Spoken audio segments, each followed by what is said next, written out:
Это первая часть Calamity Infernum за мага с парочкой улучшающих игру модов, а также безликим богом. И скажу так, ролик для меня гигантский, и на него ушло огромное количество времени, поэтому, пожалуйста, поставьте лайк, подпишитесь и оставьте коммент. YouTube такое любит, и он больше продвинет видос. Напоминаю, что ссылки на мой Telegram, Discord и Boosty в описании, а ссылки на все моды вы сможете найти вот в этом посте. А я начинаю.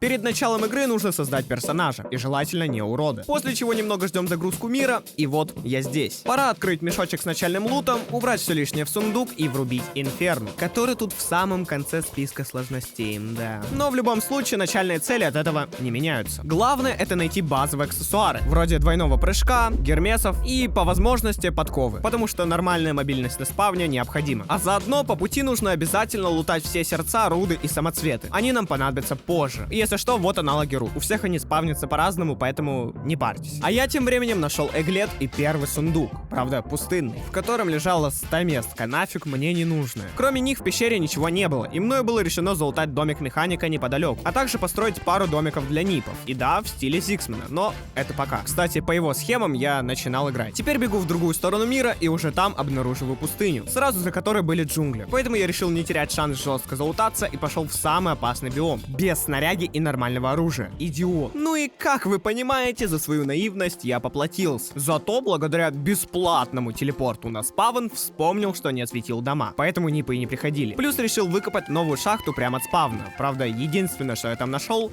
это аметистовый ползун, из которого выпало 4 аметиста. Окей. Прокопавшись еще немного, мне попался целый грибной биом, где всегда есть пара сердец и сундуков. Плюс нафармил синих грибов, так как они нужны для опозелить хила и маны, из маленьких в средние. Поэтому советую собирать их и закидывать в какой-нибудь сундук. Как и вот эти огрызки с мобов джунглей. И вообще лучше ничего не выбрасывайте, потому что в этом Calamity фиг знает что. Оно еще понадобится потом в будущем, и тебе фармить придется это говно. В общем, вы поняли. Поэтому как только я нафармил немного самых базовых ресурсов, мною было решено сделать броню джунглей. И еще найти хоть какое-то оружие, потому что эта чесалка спины почти бесполезна. И придя в джунгли с крюком и большим количеством хп, мне это нифига не помогало. И поэтому я раз 100 возвращался в джунгли после очередной смерти. А бежать каждый раз нужно было нифига не мало. Но в итоге после примерно 42 тысяч смертей и лутания всего, что я только находил в джунглях, я смог найти аналог гермесов на границе джунглей с пустыней. А еще случайно попал в новый биом — Затерянное море, в котором играет офигенный саундтрек. Короче, самое важное, что я залутал, это куча сердец, куча разных зелий, призывалка одного из первых боссов, а также фабрики, которые нам в будущем понадобятся, поэтому собирайте их, как и вот такие зарядные станции. Ну и перед тем, как тратить зелье гравитации, чтобы залутать острова, нужно скрафтить броню. Но я сделал 2 кусочка, потому что на третьем мне не хватило, а снова возвращаться в эти джунгли я не хочу, как минимум сейчас. В сундуках островов может лежать пара нужных аксов на мага. Это небесный магнит, еще один небесный магнит, и не поверите, еще один небесный магнит, так как при помощи них, во-первых, делаются магический наручник, во-вторых, цветок магнит, и в-третьих, небесная эмблема. Но это все уже потом. Поэтому пока не парьтесь, но в идеале собрать хотя бы, парочку этих небесных магнитов. А еще в идеале на островах найти шарик и начальные крылья. Они нам нужны временно, но все равно полезны. Сам же вместо острова я случайно нашел планетоид, который находится в центре мира. И там точно такие же вещи, как и в паре других лабораторий, которые я видел. Но в этот раз попалось какое-то мощное оружие. А еще куча разных штук, которые трогать я не стал. Пусть лучше там валяются, потом, если надо, заберу. Сама же пушка, спойлер, окажется, мягко говоря, полным говном. Но об этом тоже чуть-чуть позже. Я все-таки лутаю острова, на которых я нашел подкову, один магнит, и уже теперь пошел тестить пушку в джунглях, так как очень порадовался находке. Там я построил домик для нипов, чтобы потом поставить пилон, и уже в самих джунглях, когда затестил оружие, понял, что оно полный кал. А заодно я нашел очень прикольное место. И наконец-таки создал последнюю часть брони. Правда, наступила кровавая луна, и мне пришлось прибегнуть к секретной тактике. Называется она «Оставить ПК на 15 минут и врубить автокликер». Пользуйтесь. А когда я вернулся к ПК, офигел от того, сколько налутал. Получилось выбить, во-первых, призываемую свиноту, во-вторых, несколько акульих зубов, ожерелий, и в-третьих, огромное количество кровавых останков, из которых можно сделать любое зелье в игре. Кстати, для тех, кто не шарит, акулье ожерелье дает большее пробивание брони, а также на ней есть вон аффикс на урон, поэтому оно дало мне неплохой буст. А ну-ка, подожди-ка, сколько я буду бить? что-то я не вижу большой разницы. О, я начал пробивать лучше быстрыми выстрелами. Я теперь аж по 7 бью ими. Но это звучит смешно, конечно, но с учетом того, как я бил до этого, по 2, по 3 урона, и критовал он по 2, это вообще позор. А так, во, акулье ожерелье топ. Все, спасибо за пилон. А я сейчас вернусь. Ох, ребятки, у меня вот чепсики. Я иду их есть и дальше играть в Инферно. Правда, тогда мне пришлось идти в магаз второй раз, так как я кое-что забыл. Я в Пошел в афиге. магазин, забыл половину продукта. Оно мне надо. Забыл половину Проблемность, конечно, да, повышенная. Зато после этого я нашел рубины, которые мне понадобятся для призывалки короля слизней. Мудл. Урод, иди на... Ой, я надеюсь, ты споткнешься и упадешь. Ай, нет! Блин. Я чуть не сдох от какого-то А в джунглях я, если что, потому что решил добить последние сердца. Тогда, кстати, я нашел еще и дар природы. Это акс, который снижает затраты маны. Он понадобится в крафтах. А потом решил спуститься в ад, чтобы выбить демоническую косу, альтернатив которой у меня пока нет. И заодно добыл немного обсидиана, поломал кувшинов и нашел еще немного рубинов. После чего на полных лакичах выбил демоническую косу. Ой, еще пациентики идут. О, демоническая! Тихо. Все, плевать, да, что угодно, пусть там из вас выпало. У меня есть нормальное оружие. Сказать, что я тогда был рад, это ничего не сказать, это офигеть. А еще я заменил обычную печку на адскую. Хз, зачем мне это сейчас, но то, что она будет у меня заранее, приятно. А потом, пока пробегал левую часть мира, немного порассуждал о насущем. Но мне надо двойной прыжок еще найти.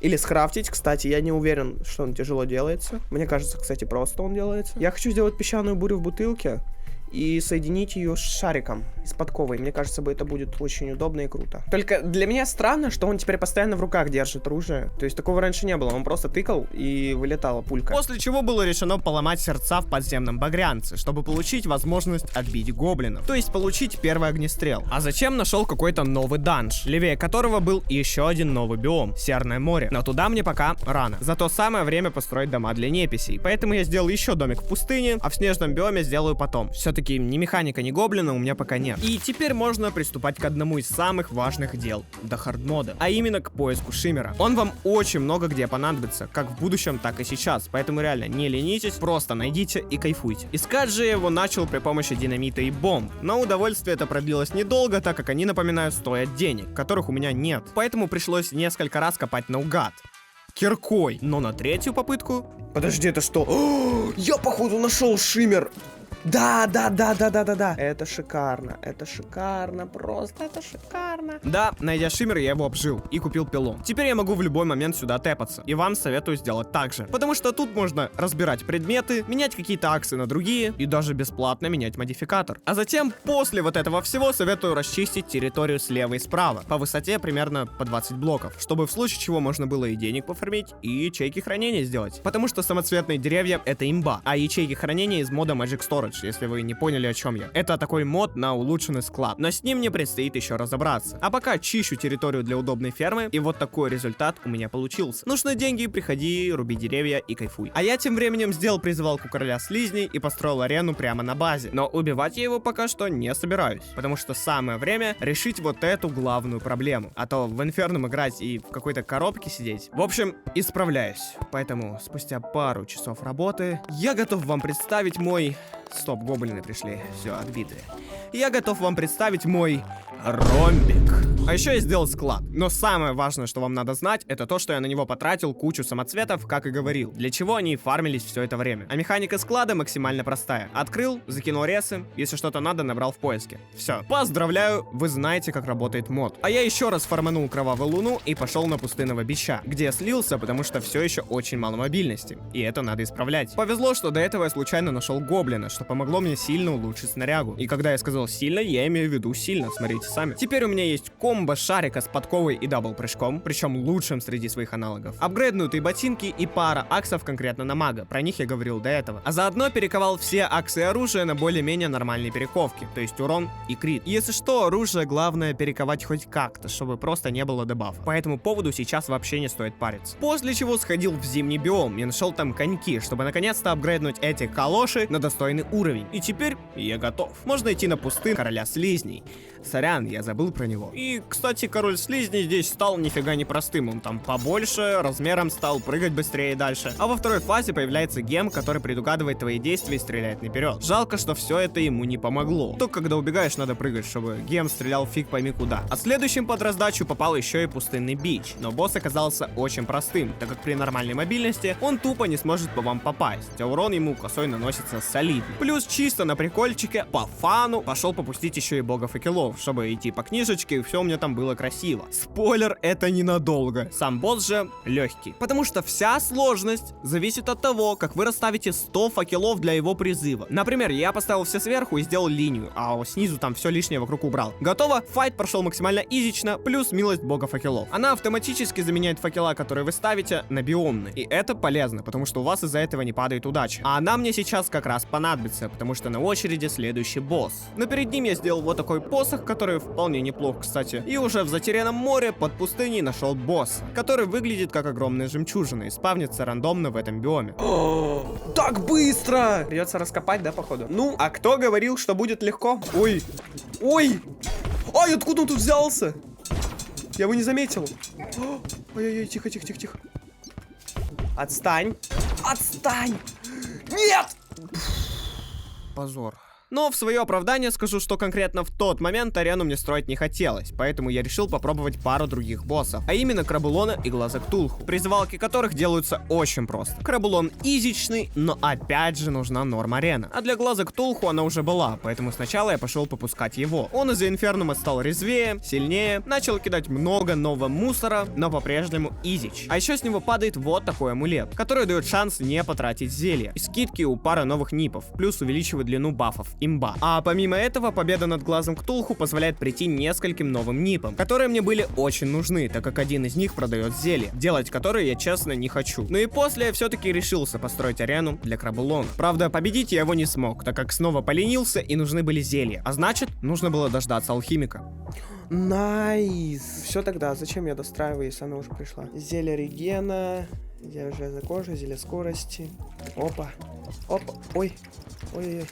Ой, вторая фаза. Ой, ой-ой-ой. Ну да, не зря говорят то, что он изич. Ну, действительно, пришлось, конечно, бафнуться, постараться. Все же он не такой, как бы, простой. Лутом я был вполне доволен, особенно учитывая, что выпал перманентный баф для ярости, который можно прожать во время боя, и он даст 50% баф к урону, а это очень имбово. Теперь ставлю его реликвию, закидываю весь лут на склад и возвращаюсь к тому водному агуску, но теперь уже с ареной, улучшенной сноровкой и новыми силами. Да просто позор, я не знаю, как я тут умираю. Элементарные атаки, но я почему-то парюсь. Ну блин, ну опять, я рывок случайно сделал и на это говно попал. Убил, офигеть, просто я как инвалид его убивал, просто как инвалидище. Не понял. А мешок его где? С него что, падает что-нибудь вообще? Босс легчайший. Главное доджить его падение, а во время Bullet Hell'а не фейлить, как я. И то, это даже Bullet Hell'ом назвать сложно. Жалко, лут у него смешной, НПС, реликвия и материалы, которые можно накопать даже без босса. Это просто позорище. И я, конечно, купил у НПСа в одну книжечку, но спойлер, она дерьмище. Ни в коем случае не берите. Хотя, пользоваться можно. Теперь ставлю его трофеи, убиваю еще раз на всякий случай, и начинается кислотный дождь. Одно из событий, которое нужно закрывать до хардмода. Как минимум по книге. Поэтому, как только я увидел, что оно началось, побежал к Серному морю, дабы не ждать его потом. Но событие оказалось каким-то угаром, и никакой сложности его зачистить я не вижу. Разве что советую брать с собой зелье подводного дыхания, так как с ним будет банально проще нырять и убивать еще и подводных мобов, чтобы закрыть это скучнейшее событие побыстрее. Потому что тут из интересного разве что взрывающиеся жижки и летающие рыбы. Все. Наконец-то. И чтобы не унывать, сразу после события я нацелился на первого адекватного босса, мозга Ктулху. И сначала я призвал его сердцами на этой маленькой последней подземной арене, где я моментально слился. Потому что там мало места, и я вообще не знал, как его контрить. Но как только сердца закончились, я понял, что удобнее будет его убить на поверхности. Поэтому создал призывалку, построил арену побольше, и вот какую сноровку взял. После чего бафнулся и начал первый не такой уж и простой файт. Отлично. Ой! Неприятно. Это еще что за кал? А это я как контрить должен? Это что? Это что? Это что? Что он? Он что, бездарь? Ты что творишь? Это мозг Ктулху, а не финальный босс игры.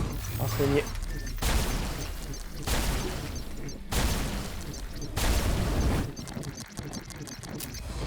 Так. Ух, нифига тут с тебя навыпадало, братанчик. Фух, это крутой босс. Окей, мне он нравится определенно. Сам бой с ним в целом несложный, но объяснять тут особо нечего. Ванильный мозг Ктулху на максималках, плюс молнии культиста, плюс пара новых атак, с которых я реально прифигел. Но все же он был повержен. А из лута нам нужен мозг запутанности, его фрагменты и кримтан. А пока делаем новую кирку, видим нового нипа, который продает материалы, добываем адский камень и обсидиан, и крафтим кучу адских слитков. Они нам нужны для второго апа всего склада, чтобы каждая ячейка могла хранить больше предметов, для кучи оружия, инструментов и еще много чего. Но пока нас интересует летая кирка, огненный выстрел и котел. Плюс советую проапгрейдить эмблему алхимика, все-таки ее бафы очень полезны, как и бафы перековки, поэтому не забываем про нее и апгрейдим свой склад. Сначала кримтановым улучшением, а потом адским. Такого количества места точно должно хватить надолго. Ну а после идем на армию древних. Ее, конечно, можно скипнуть, но мною было решено закрыть все, что можно. Поэтому перед ее зачисткой я доулучшал склад и апгрейднул свои калоши до теработина. После чего подготовил ровную теру на 200 блоков и на ней начал попускать армию древних. Пока меня не вернул на землю темный маг. Его тут не слабо бафнули. Но все же со второй попытки у меня теперь есть вот такая реликвия мага, которую можно выбить только до хардмода.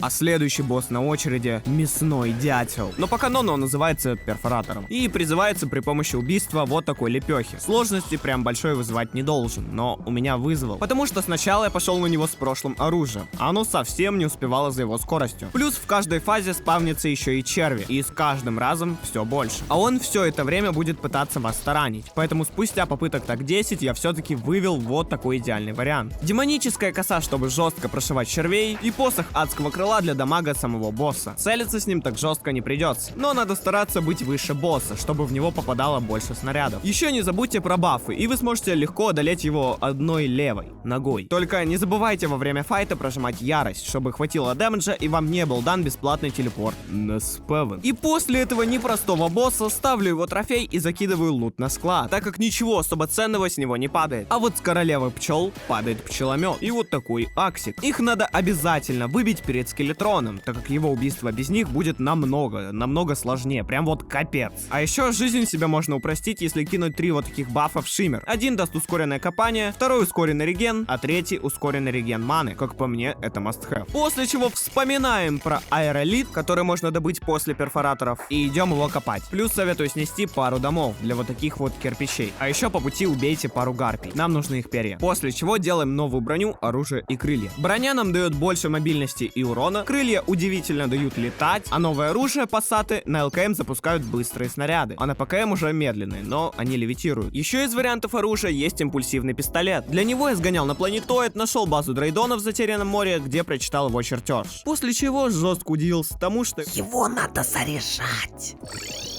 Ладно, ну у меня есть догадка, как его заряжать хотя бы. Короче, ну не зря же вот эта штука называется Charging Station. У меня есть догадка, что нифига не зря. Ставлю эту Charging Station. Беру батарейки, пистолет и батарейки.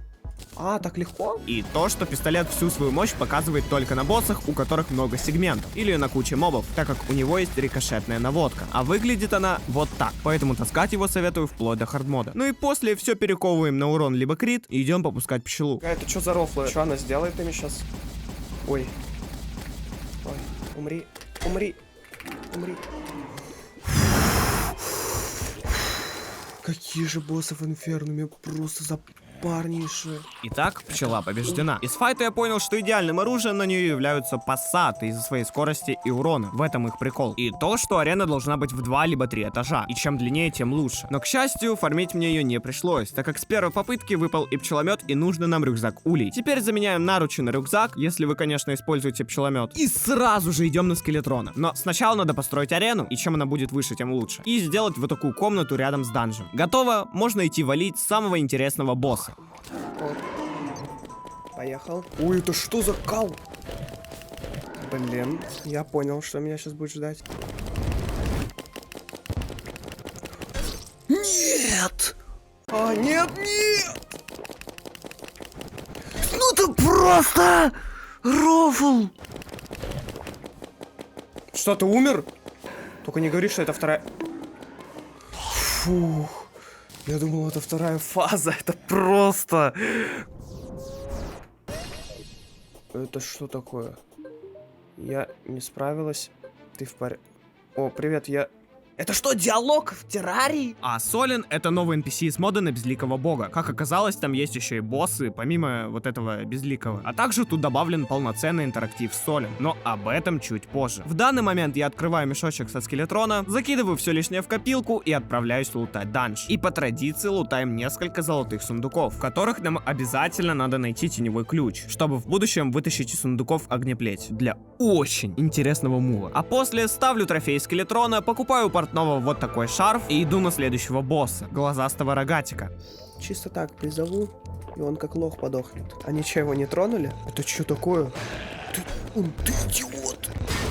На что я подписался? Сказал я и пошел нормально готовиться к боссу. Плюс потестил на нем разное оружие. И вывел, что СНПП больше не говно. Оно, оказывается, улучшается после каждого босса. Я их закрыл уже немало. Поэтому, взяв его в руки, я офигел. Беру все слова насчет того, что СНПП говно, обратно. А вот по поводу стратегии на босса могу сказать так. Бьем босса, бьем руки, получаем минимум дэмэджа, все. И если вы не пользуетесь пчелометом, замените рюкзак улей на наручи. Это важно. Жалко только, что с босса ничего полезного не падает. Убил?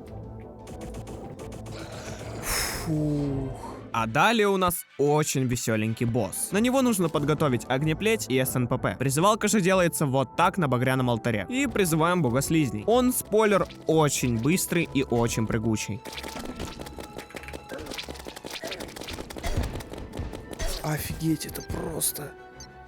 Офигеть. Кто знал, что на него надо столько мобильности? Поэтому заменяем мозг на шарф и снова пробуем босса. Еще один пришел. Это что за рофл? Что это за... Че, я убил? Нет! Нет, нет, нет. Вот это как мне... Что мне с этим делать? Убил. Капец.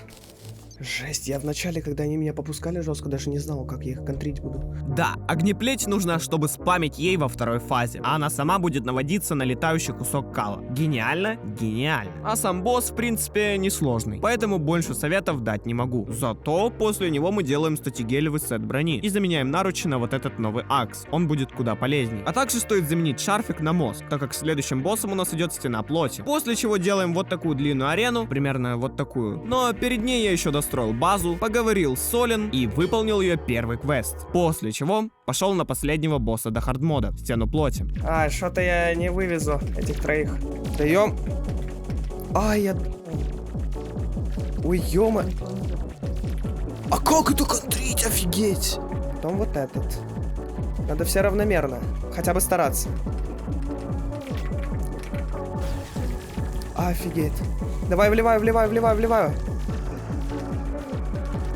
Ну, умри, умри, умри, умри.